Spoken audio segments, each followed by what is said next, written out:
नमस्कार दोस्तों, नई संसद से आज कामकाज शुरू हो गया और नई संसद के कामकाज के पहले दिन ही महिला आरक्षण बिल पेश कर दिया गया। जब महिला आरक्षण बिल पेश हो रहा था, नई संसद के भीतर प्रवेश हो रहा था, तो आया कौन? आई कंगना रनौत, इस देश की सुपरस्टार, सबसे अहम महिला। कंगना रनौत का आना बहुत ज़्यादा जरूरी था। कंगना रनौत अगर नहीं आती तो इस देश की संसद के भीतर प्रवेश नहीं हो पाता, महिला आरक्षण बिल भी नहीं आ पाता और संसद के भीतर सारे सांसद कुर्सियों पर नहीं बैठ पाते। आना किनको चाहिए था? आना चाहिए था द्रौपदी मुर्मू जी को, इस देश की राष्ट्रपति को, इस देश की दलित राष्ट्रपति को आना चाहिए था। महिला आरक्षण बिल जब पेश हो रहा था, जब नई संसद के भीतर प्रवेश हो रहा था, बड़ा मौका था। लेकिन नई संसद में कंगना आई, राष्ट्रपति को नहीं बुलाया। क्यों नहीं बुलाया जी? कंगना को किसने बुलाया नई संसद के भीतर? सवाल है, लोग पूछ रहे हैं, यही सवाल पूछ रहे हैं। कंगना रनौत को देखिए, इस देश के सूचना प्रसारण मंत्री के साथ में खड़ी हैं, मुस्कुरा रही हैं।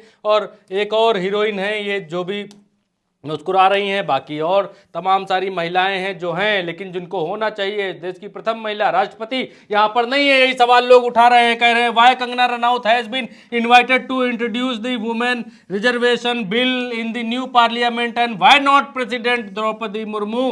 द्रौपदी मुर्मू की तस्वीर एक तरफ है और देखिए हंसती खिलखिलाती कंगना, बहुत ज्यादा इंपॉर्टेंट है। भारतीय जनता पार्टी की प्रचारक हैं, ट्वीट करती हैं भारतीय जनता पार्टी के लिए, भारतीय जनता पार्टी के लिए बिछी रहती हैं। इनको हर हाल में अब लगता है टिकट चाहिए। इसीलिए जब महिला आरक्षण बिल पेश हो रहा था तो महिला आरक्षण बिल वाले दिन संसद पहुंच गई और इनको अपने हाथों से इस देश के सूचना प्रसारण मंत्री मिठाई खिला रहे हैं। वो भी आपको देखना चाहिए। देखिए, जल्दी से देखिए, आगे बढ़ेंगे।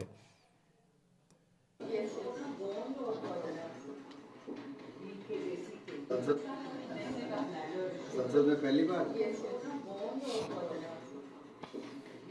ये कंगना रनौत हैं, जिनको अभी मिठाई खिलाई है। इनसे पूछा है अनुराग ठाकुर ने, संसद में पहली बार आप आई हैं, उसके बाद दूसरी महिलाओं को मिठाई खिलाते हैं। अब पूछते हैं कैसा लगा नया संसद भवन। अब कंगना रनौत कहती हैं कि हमने जी पुराना वाला ही नहीं देखा तो नया वाला कैसे बताएं आपको जी कि नया वाला कैसा है। जब पुराना देखते तब तो आपको नया बताते।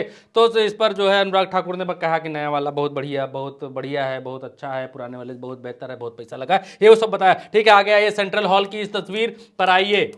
वीडियो को 10 मिनट के अंदर खत्म करना है दोस्तों। सेंट्रल हॉल और सारी चीजें आपको बता भी देनी है कि बैक स्टेज क्या क्या चल रहा है, क्या क्या प्रोपेगेंडा गोदी मीडिया फैला रहा है, क्या क्या आपको बता रहा है कि भारतीय जनता पार्टी ये बिल लेकर आई है तो बहुत महान काम किया है। और महान काम कैसे नहीं हुआ है, कैसे इस देश की महिलाओं के साथ धोखा हुआ है इस बिल के नाम पर, कैसे देश के साथ धोखा किया जा रहा है, इस वीडियो के भीतर हम आपको बताएंगे। इस वीडियो के भीतर हम आपको समझाएंगे कि किस तरह से विपक्ष के नेताओं के खिलाफ गोदी मीडिया झूठ प्रपंच और प्रोपेगेंडा फैला रहा है। आपको एक के बाद एक जल्दी जल्दी से बताएंगे। लेकिन उससे पहले सोनिया गांधी जब सेंट्रल हॉल के भीतर बैठी हुई थी तो सोनिया गांधी ज्योतिरादित्य सिंधिया के बगल में बैठी थी। और ये वही जगह है जहां से अभी नरेंद्र मोदी गुजरने वाले हैं। सबको हाय नमस्ते हेलो हेलो करते इधर से जाएंगे। लेकिन भारतीय जनता पार्टी का फितूरी दिमाग देखिए। ज्योतिरादित्य सिंधिया को आप जानते पहचानते हैं ही है। ज्योतिरादित्य सिंधिया वही है जो कांग्रेस में इससे पहले थे, कांग्रेस में मध्य प्रदेश में थे। कांग्रेस की पार्टी को तोड़कर ये बीजेपी में चले गए थे। बीजेपी ने इनाम के रूप में इनको नागरिक उड्डयन मंत्री बना दिया था और भारतीय जनता पार्टी की सरकार बन गई थी मध्य प्रदेश के भीतर। तो ये कांग्रेस को तोड़ फोड़ कर गए और उसके बाद पहले ये सोनिया गांधी के काफी प्रिय हुआ करते थे। लेकिन आज सोनिया गांधी के पास बैठे हुए लोगों ने देख लिया तो लोगों में कौतूहल मच गया। अब भारतीय जनता पार्टी का दिमाग देखिए, खेल यही खेल ये लोग खेलते हैं, एक तरफ की बातें इधर उधर करते हैं। अब देखिए यहां पर गौरव भाटिया जो कभी समाजवादी पार्टी के सॉलिसिटर जनरल शायद हुआ करते थे, जब समाजवादी पार्टी की सरकार हुआ करती थी उत्तर प्रदेश के भीतर, तब ये दिल्ली में सुप्रीम कोर्ट के भीतर समाजवादी पार्टी का या सरकार का पक्ष रखते थे। तो अब गौरव भाटिया भारतीय जनता पार्टी में उछलकर चले गए हैं। अब देखिए यहां पर सोनिया गांधी की एक फोटो लगाते हैं, इसी जगह की वो फोटो है दोस्तों। यहां पर सोनिया गांधी की फोटो लगाते हैं जिसमें सोनिया गांधी हाथ जोड़कर खड़ी हुई है, नरेंद्र मोदी इनकी तरफ देखते रहे। दूसरी फोटो ये लगाते हैं जिसमें मनमोहन सिंह खड़े हुए हाथ जोड़कर, सोनिया गांधी दूसरी तरफ देख रही हैं। ये लिखते हैं कि दो तस्वीरें बहुत कुछ कह देती हैं। कहने का इनका मतलब है कि तब सोनिया गांधी हेकड़ी में थी लेकिन उनकी हेकड़ी शायद अब निकल गई है, ऐसा कुछ कहना चाहते हैं। अब जो है हाथ जोड़कर नरेंद्र मोदी जी के सामने खड़ी हैं। ये नया भारत है। तभी लोगों ने जो है यहाँ तो तुरंत का तुरंत प्रसाद मिल जाता है, तभी लोगों ने बतौर प्रसाद गौरव भाटिया को भेंट किया इतना तमतमाता हुआ प्रसाद और दिखाया कि नरेंद्र मोदी अब हाथ जोड़कर खड़े हुए, सामने सोनिया गांधी खड़ी हुई हैं तनकर और उनको हाथ नहीं जोड़ रही हैं। तो दोस्तों, जब हाथ जोड़ी जुड़ाई वाली रस्म होती है, जब अभिवादन अभिनंदन होता है, तो कोई पहले हाथ जोड़ता है, कोई हाथ पहले नीचे कर लेता है। उस दौरान की फोटो खींचकर यहां डालकर इस तरीके की ओछी राजनीति करने का कोई मतलब नहीं है, इस पर समय खर्च करने का भी कोई बहुत ज्यादा मतलब नहीं है। तो अब इस बिल के बारे में आपको जानना चाहिए कि ये जो बिल नरेंद्र मोदी जी ने नारी शक्ति वंदना अधिनियम, ये जो वंदना अधिनियम करके बिल लेकर आए हैं, जिसको महिला आरक्षण बिल कहा जा रहा है, इस बिल के भीतर भारतीय जनता पार्टी ने एससी एसटी ओबीसी महिलाओं के लिए अलग से आरक्षण का कोई प्रावधान नहीं किया है। और यही वजह थी कि जब इससे पहले कांग्रेस ये बिल लेकर आई थी, तो कांग्रेस का विरोध समाजवादी पार्टी ने, एलजेपी ने, आरजेडी ने, बीएसपी ने, सबने अपने अपने तरीके से, टीएमसी ने अपने अपने तरीके से किया था। उस दौरान कांग्रेस राज्यसभा में तो बिल पास करा ले गई थी, लेकिन लोकसभा में बिल पास नहीं करा पाई थी। सारे विपक्ष का, दूसरे कांग्रेस को छोड़कर दूसरे विपक्ष का यह कहना था कि एससी एसटी ओबीसी आरक्षण दिया जाए इस बिल के भीतर, 33% महिलाओं के आरक्षण के भीतर। लेकिन एक चीज और है कि यह बिल अभी तो भारतीय जनता पार्टी जो बिल लेकर आ रही है, इस बिल को भारतीय जनता पार्टी लागू नहीं कर पाएगी अगले आने वाले 3-4 सालों तक। क्यों? क्योंकि इस बिल के भीतर कांग्रेस कहती है हमारे बिल के भीतर जो प्रावधान था वो लागू होते ही 33% आरक्षण मिलने का प्रावधान था, लेकिन भारतीय जनता पार्टी जो बिल लेकर आई है, इस बिल के भीतर पहले जनगणना होगी, जनगणना होने के बाद परिसीमन होगा, परिसीमन होने के बाद तब जाकर कहीं कहीं यह बिल लागू होगा। पहले महिलाओं की संख्या पता करेंगे, जनसंख्या पता करेंगे, उसके बाद काम होगा। कहते हैं 2027 और 26, 27, 28 के बीच में जनगणना होगी, तो जब तब जनगणना होगी तो कब परिसीमन होगा, यानी 2029 का चुनाव लगभग लगभग आ जाएगा। अब कांग्रेस कहती है कि महिला आरक्षण बिल की क्रोनोलॉजी समझिए, यह बिल आज पेश जरूर हुआ, लेकिन हमारे देश की महिलाओं के साथ इसका फायदा नहीं मिलेगा। क्यों?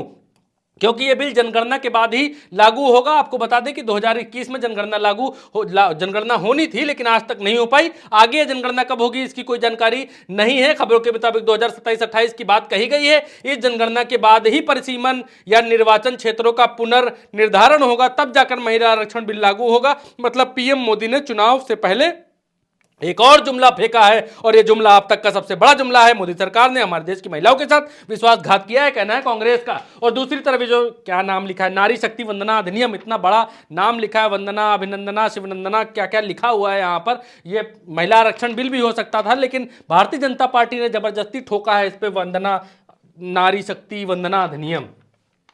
अब इसी बात पर रवीश कुमार लिखते हैं, गोदी मीडिया को तो आपने बहुत सारा देख लिया होगा, इसके बारे में बहुत सारा महिमा मंडन करते हुए कि इस बिल में क्या क्या मिलेगा, क्या क्या मिलेगा, मोदी जी ने क्या क्या दे दिया, जैसे आदत होती है गोदी मीडिया की। लेकिन रवीश कुमार को आप पढ़ लीजिए एक बार, हो सकता है कुछ अलग लिखा हो। लिखा है नारी शक्ति वंदना अधिनियम, ये नाम ड्राफ्ट का हिस्सा नहीं है, मगर प्रधानमंत्री ने यही नाम दिया है। आरक्षण एक संवैधानिक अधिकार है, दैविक वरदान नहीं है। आरक्षण की जगह वंदना का इस्तेमाल उचित नहीं है। वंदना आप कर रहे हैं, मणिपुर से लेकर महिला पहलवानों के मामले में देश ने आपकी वंदना देख ली है। वंदना के इस्तेमाल से आरक्षण और संविधान अधिकार का बोध खत्म हो जाता है। इस नाम के सहारे इस आंदोलन के इतिहास को ही काट देने की कोशिश की गई है, ये रवीश कुमार का कहना है। रवीश कुमार इस बारे में ये कहते हैं। अब यही जो आरक्षण की बात है, जो गोदी मीडिया झूठ प्रपंच आपके बीच फैला रहा है और बता रहा है कि विपक्ष के नेता यानी मुलायम सिंह यादव तब जो है इसके खिलाफ थे, इस बिल के खिलाफ थे, महिलाओं आरक्षण बिल के खिलाफ थे, लेकिन ऐसा बिल्कुल भी नहीं है। आप जानते रहिए, समझते रहिए, बूझते रहिए, और मुलायम सिंह की ये बाइट सुनिए। उस दौरान की बाइट है, वो खिलाफ नहीं थे, वो इसके सपोर्ट में थे कि इस बिल के भीतर एससी एसटी ओबीसी को अलग से आरक्षण दिया जाए। देखिए, सुनिए। हमारे देश की शक्ति बढ़ेगी, सद्भावना बढ़ेगी। आज ऐसे आगे निकल गए, उन्हीं को आगे निकाल रहे हैं, और पीछे रह गए तो पीछे धक्का मारा के पीछे हो जाएंगे। इसलिए हमने कहा है, ऐसे नहीं कहा है, इनका दलित है, पिछड़ा है, मुसलमान है, इनकी महिलाओं को आरक्षण दीजिए, हम स्वीकार करते हैं। और ये हम देश की एकता के लिए, देश को मजबूत करने के लिए बात कर रहे हैं। ये कहते हैं मुलायम सिंह यादव, जिनके बारे में फैलाया जा रहा है कि उस समय इसके खिलाफ थे। खिलाफ क्यों थे वो आपने जान लिया। एससी एसटी ओबीसी को आरक्षण देने की बात कह रहे थे। डिंपल यादव से यही सवाल जब पूछा तो डिंपल यादव ने क्या कहा, लेकिन हम चाहते हैं कि जो आखिरी पंक्ति में खड़ी हुई महिला है उसको भी उसका हक मिलना चाहिए। हम चाहते हैं कि ओबीसी महिलाओं को भी आरक्षण मिले। और इसी के साथ सरकार ये 9 साल पूरे होने के बाद ये बिल लाई है, तो सरकार की जो मंशा है, क्योंकि ये बिल 2024 से आप उमा भारती को भी सुनना चाहिए, भारतीय जनता पार्टी की नेता है, फायर ब्रांड नेता है, लेकिन वो भी यही चाहती हैं। जिसमें एसटी, एससी और ओबीसी महिलाओं का आरक्षण का प्रोविजन होना 50%, 33% को अगर आप 100 मान लें तो उसमें 50 पूरी बात समझा रही हैं, हालांकि आपको ये पूरा सुनाएंगे तो बहुत ज़्यादा देर हो जाएगी, बात लंबी हो जाएगी।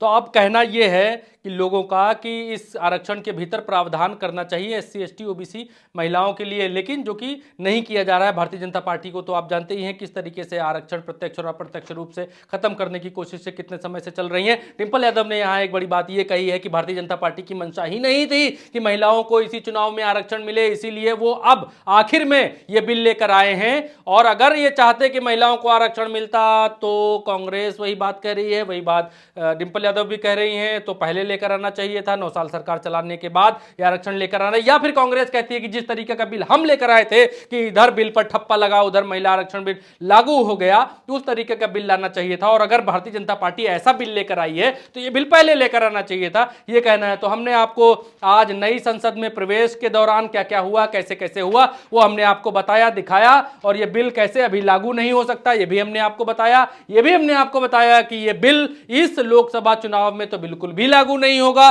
ये भी हमने आपको बताया। जो कांग्रेस कह रही है, जो दूसरी पार्टियां कह रही हैं, वो हमने आपको बताया, दिखाया। कांग्रेस ये बिल को पहले ला चुकी थी, लेकिन क्यों नहीं ला पाई थी वो भी हमने आपको बताया। तो ये वीडियो अभी आप उल्टा चश्मा यूसी पर देख रहे हैं, यूट्यूब पर देख रहे हैं तो सब्सक्राइब करिए, फेसबुक पर देख रहे हैं तो तुरंत फॉलो करिए। फॉलो और सब्सक्राइब करने से आपका कुछ नहीं जाएगा, बिल्कुल भी कुछ नहीं घटेगा, कोई पैसा नहीं लगेगा। बस सिर्फ और सिर्फ इतना हो जाएगा कि हमारे वीडियोस आपको जब कहीं आप सोशल मीडिया पर वीडियो देख रहे होंगे तो दाएं बाएं इधर उधर आपको कहीं ना कहीं दिख सकता है। तो अभी तुरंत फॉलो करिए और तुरंत के तुरंत सब्सक्राइब पर हाथ मार दीजिए। तब तक के लिए नमस्कार।